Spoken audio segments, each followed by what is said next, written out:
Hey there.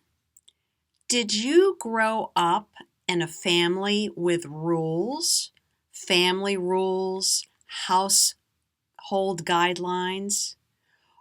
Are you a parent today with rules for your family?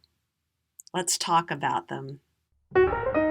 English without fear, where you can learn to speak English naturally through listening to stories.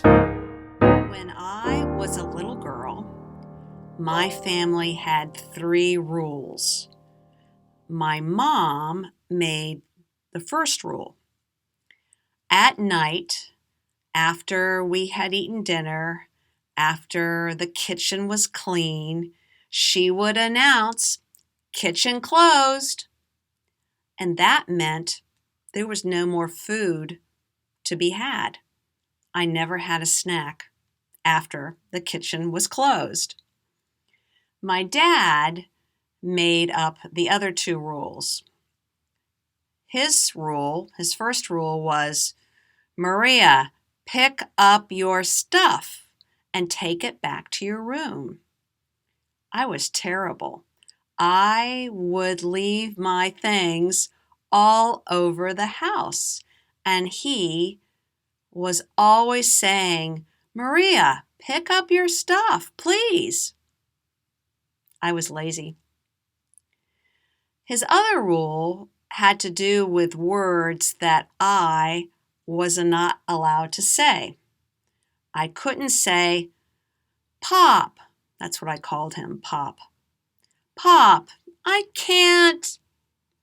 And he would say, "Maria, can't is not in the dictionary."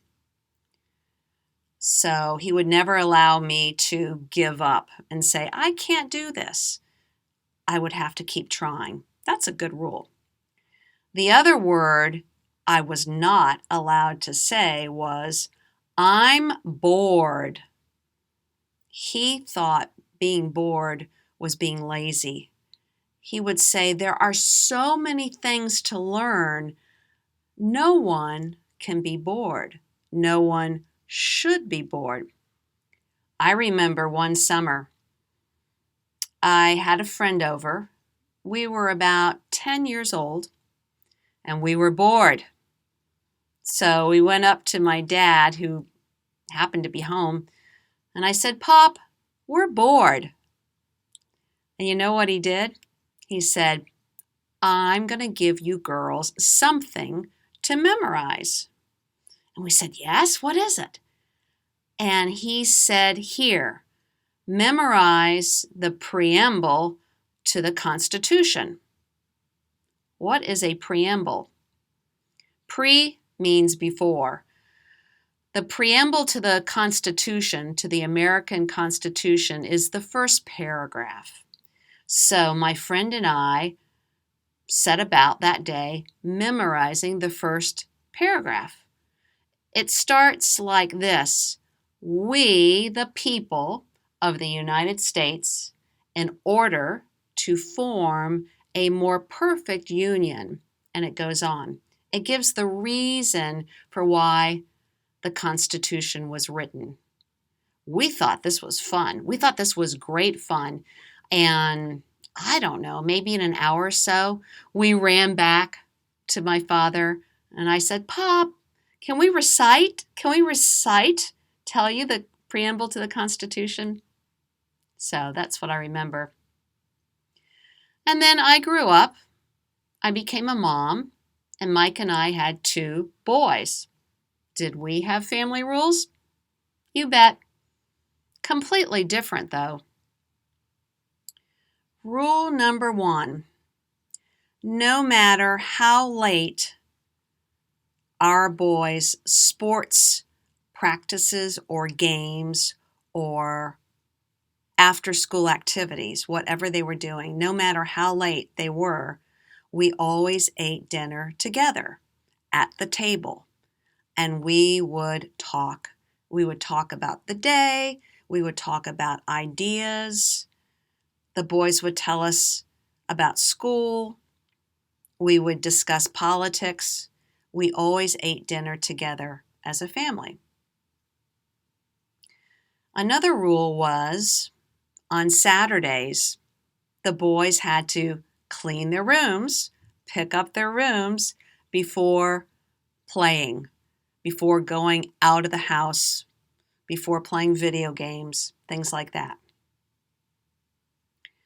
Another rule was that once they started to drive, they had to be home before midnight, before 12 o'clock.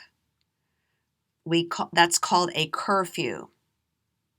Only one time did one of our sons break the curfew, and he got in trouble. He got in big trouble because we were very scared. Another rule we had was when the boys turned 15, they had to get a part-time job, either after school or on Saturdays. We thought that they would learn to manage time and money if they had to work a few hours while still in high school, and of course during the summer. So Graham, our oldest boy, worked at a small restaurant, and he also worked at a video game store.